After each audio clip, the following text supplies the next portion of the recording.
Hi there, in this video tutorial we're going to step through the process of how to connect your brand new Newline Q Series panel to your MacBook Pro using the provided adapter and cables that your amazing tech support people have already assembled for you. So let's go ahead and begin the process here. The first step in the process is making sure that you power on the Newline panel.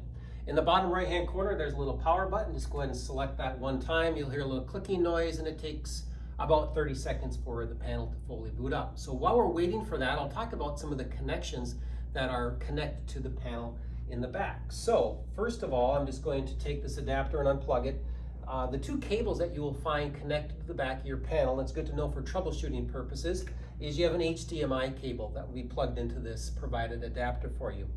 The HDMI cable is going to provide audio, video, as well as display whatever content is on your computer to the panel. So that will be connected to your adapter. The other cable is the USB cable rather, that's plugged into the adapter, and that USB cable gives you the touch functionality. So whatever content you want to navigate from your computer, you can come up to the board, use your hand or a pen and move and navigate that content, and this USB cable allows for that functionality. So we'll go ahead and plug those two items in. And the final piece here is just to make sure that this adapter is plugged into your computer using the USB-C end here, and we'll plug that into our MacBook Pro.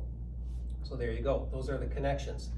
So the next step in this process here is, now that the panel has booted up, there are different profiles that you can choose to log into that are preset for you.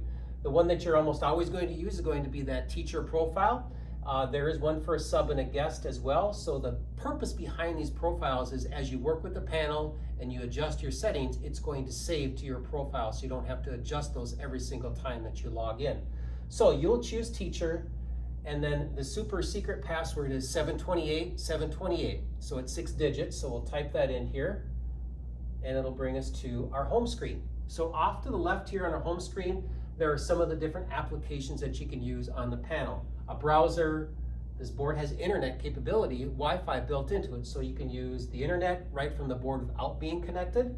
There's a whiteboard, wireless screen sharing, and we'll talk about some of that functionality in some future videos.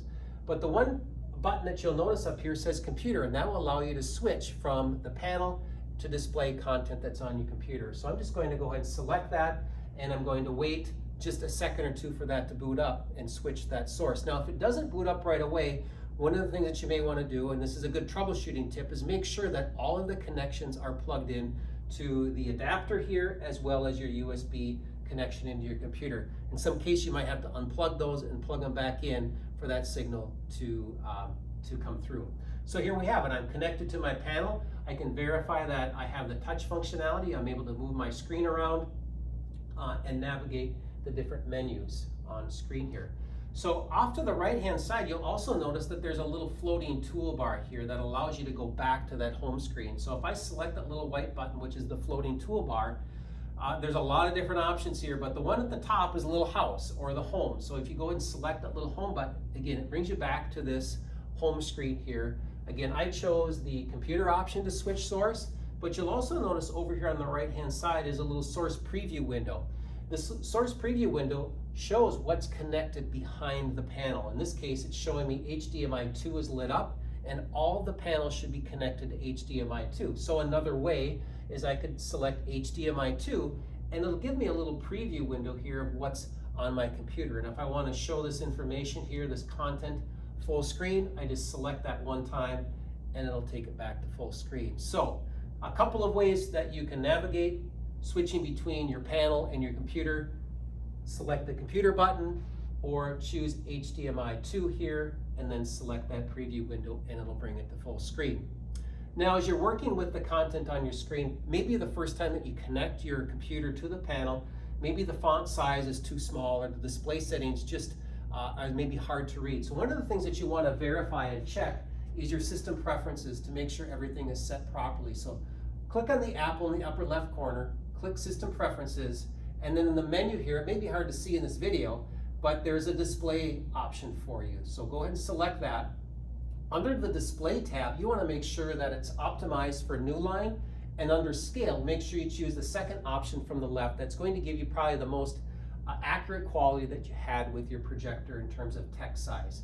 You can choose to experiment with any of these if you'd like, but what we found is that second one from the left gives you the best viewing quality.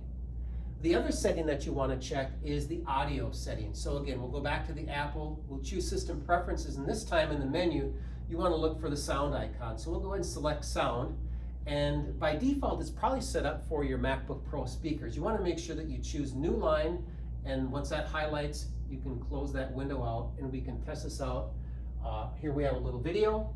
So in the bottom right-hand corner, there's a little audio button on the panel. If I select that one time, I can use this little slider here and move that volume up. And then I can click play from here. And keep zooming out. Now we've got a big blue marble that we can spin around. And I can mute it from there as well. The Newline panel will come with a remote, so you can control the audio from the remote as well. So I'll go ahead and just put that there. I'll stop my video.